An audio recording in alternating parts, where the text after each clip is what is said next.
All right, so have you ever had this happen? You're running your solar system, everything seems fine, you check the numbers, and you're well within your limits, and then suddenly, click, the whole thing shuts down. It's incredibly frustrating, right? Well, you've just run into one of the biggest, most misunderstood puzzles in the world of solar power. And I'm going to tell you right now, the problem isn't your math. It has nothing to do with the total watts you're using. It's all about one single moment in time. I mean, this is the question, isn't it? It's what drives solar owners crazy. You do all the math, you add up your appliances, you're way below your inverter's rating, and yet the system just dies. It feels totally random. But here's the thing, it's not random at all. In fact, it's one of the most predictable failures out there. You just have to know what you're looking for. And this quote, this is it. This is the key that unlocks the whole mystery. Inverters don't care about your average rated watts. They fail when those peaks, those big demands for power, all happen to overlap. It's not about the marathon, it's about the sprint, a sprint that happens in a millisecond. Okay, so to really get to the bottom of this, we first have to kind of break down the stuff we're all taught, the common rules about how to use an inverter. And you'll see pretty quickly why it's only half the picture. So here's the common wisdom, right? Don't go over your inverter's watt rating. Leave yourself a nice 20 or 30% safety buffer. And everyone knows that things like fridges and pumps cause these big surges. And yeah, an inverter trips when the load's too high. Now look, none of this is wrong. It's all good, basic advice. But the problem is, it makes you think of your power system as this simple, stable thing. It's like we're treating it like a bucket we're slowly filling with water. As long as you don't overfill it, you're good. But that's not how it works at all. The reality is dynamic. It's not a bucket getting filled, it's a tidal wave that can hit in an instant. So this means we need a totally new way to see our system.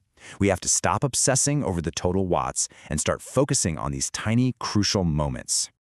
And this really lays it out perfectly. The old myth, the way most of us think about it, is that overload is just about the total running watts. You add them all up. But the new truth, the reality, overload is all about simultaneous peak demand. It's when things try to start at the exact same time. It's a timing problem, plain and simple, not a total capacity problem. And the reason that timing matters so much comes down to this simple fact. Pretty much every appliance you own has two different power modes. You've got the running power, what it uses just to hum along, and then you've got the starting power, the big gulp of energy it needs just to get going. All right, let's geek out for a second and look at the actual science of that surge. What is really happening in that split second when something kicks on? Because this is where all the action is. Okay, so the main villain in our story is what's called an inductive load. Now that sounds complicated, but it's not. It's just a fancy name for anything with a motor or a compressor. So we're talking about your fridge, your AC unit, your well pump, anything that has to spin something up from a dead stop. And these things, they do not start gently. And this chart just says it all. I mean, just look at the difference. That little bar on the left, that's the running watts, maybe 200 watts, just sipping power. But that huge bar on the right, that's the starting watts. It can be 1,000 watts or even more, just for a split second to overcome inertia and get that motor spinning. Seriously, we're talking about a starting surge, sometimes called an inrush current, that can be anywhere from 3 to 7 times higher than what the appliance normally uses. It's not a little bump, it's a massive instantaneous punch to the system. So here's where it all goes wrong. What happens when your fridge's compressor decides to kick on at the exact same millisecond your well pump decides it needs to run? Well, each one creates its own surge, right? But when they happen together, they stack on top of each other, and that creates this stacked transient peak. It's not two separate surges anymore. It's one giant system-crushing spike. Okay, so now you got this giant spike. Let's trace how that one moment causes a complete chain reaction through your entire setup. Because believe me, this isn't just an inverter problem. Every single part of your system is about to feel the pain.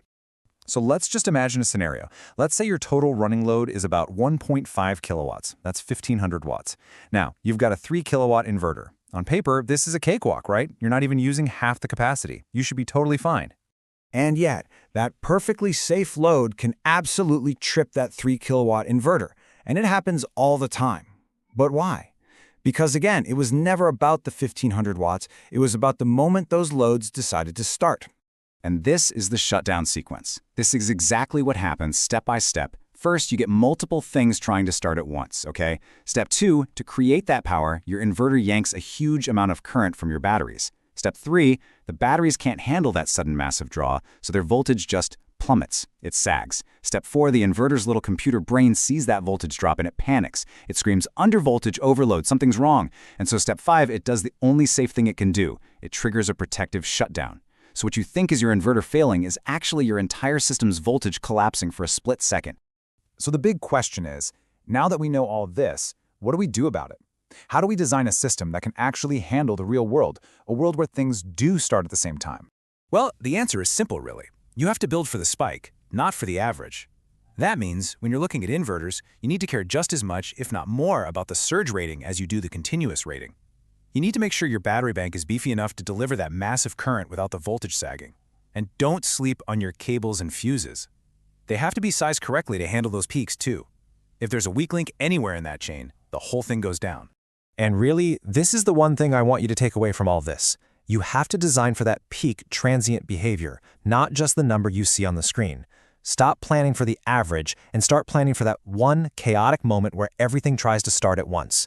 Because that's how systems fail in the real world, not slowly over time, but in a single instant. So next time your inverter trips, don't look at your meter and ask what's running. Ask yourself, what just started?